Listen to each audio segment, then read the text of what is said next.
አሰላሙ አለይኩም ወራህመቱላሂ ወበረካቱ። ድና የተከበራችሁ የጦይብ ቤተሰቦች እንዴት ናችሁ? ደህና ናችሁ ወይ?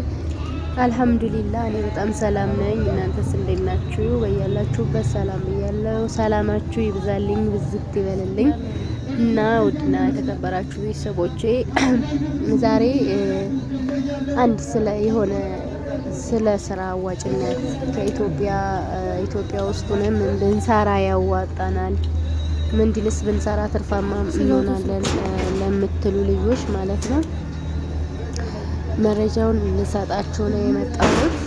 እያሳየኋችሁ ማለት ነው እያሳየኋችሁ መረጃውን እሰጣችኋለሁ።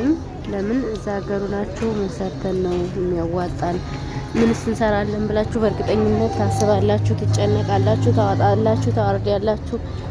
እኛም በስደት ባለንበት ሰዓት እንደዛው ስለሆነ ማለት ነው። ስለዚህ አሁን የምነግራችሁ እኔ ስራ ቦታ ላይ ሆኜ ይሄንን የምታዩትን ምግብ ኦርዴር አድርገን ነው ፔካዌ ያስደርገን አስመጥተን ምሳ ላይ እየበላን ነው። መቼም የአረብ ሀገር እህቶች ባለሙያ ናችሁ፣ ብዙ ውጣ ውረድ ያሳልፋችኋል፣ ብዙ ነገር መስራት ትችላላችሁ፣ ሙያ አላችሁ፣ ብዙ ልምድ ብዙ ነገሮችን ቀስማችሁ ትመጣላችሁ።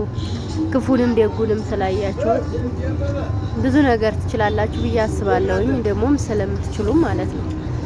ስለዚህ አሁን ይሄ የምታዩት እና ውድ ተመልካቾቼ ማለት ነው ይሄንን ይመስላል።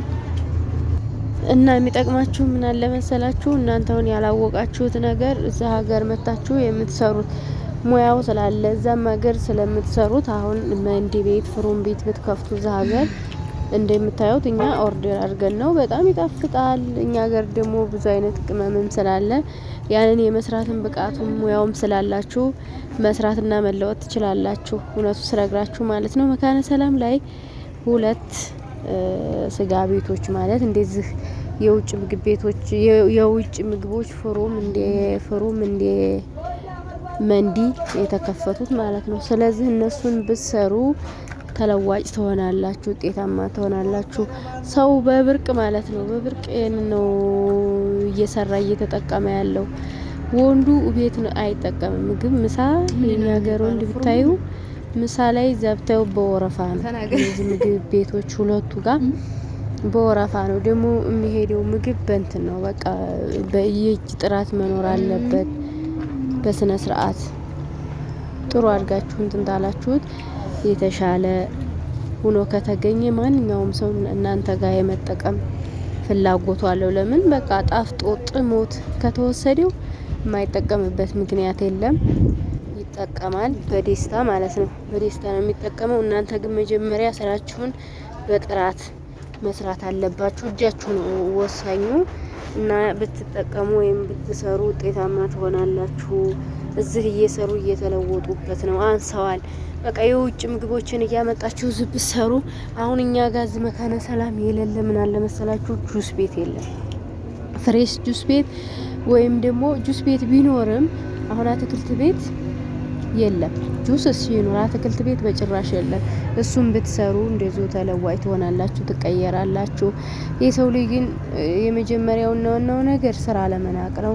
ስራ በሚሰራ ሰዓት ቁብ ይጣላል። ያ ነው ዋናው ትርፉ። የሰው ልጅ ሰራለሁኝ ነገ ጧት ሰርቻ አገኛለሁኝ ወይም ደግሞ ያቁብ አለብኝ ብሎ ስለሚያስብ ጠንክሮ ይሰራል።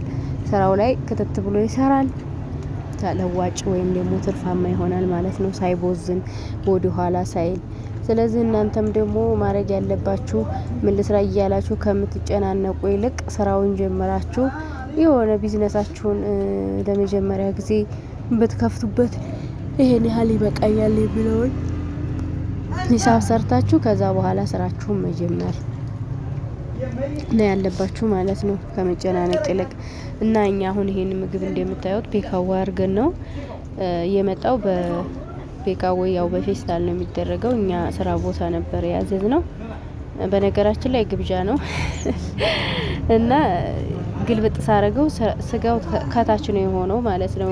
ሁብዝ አለው፣ እንጀራ አለው፣ ስጋ አለው፣ አትክልት ነገር አለው። በአይነት ነው። በጣም ይጥማል። በጣም ቆንጆ ነው ወላሂ ነው የምላችሁ። ለዛ በቃ ምሳችን እንደዛ አድርገን ጽድት አድርገን በላን። ያው እናሳያችሁ ብለን ነው። በዛውም ፈለጋችሁበት ቦታ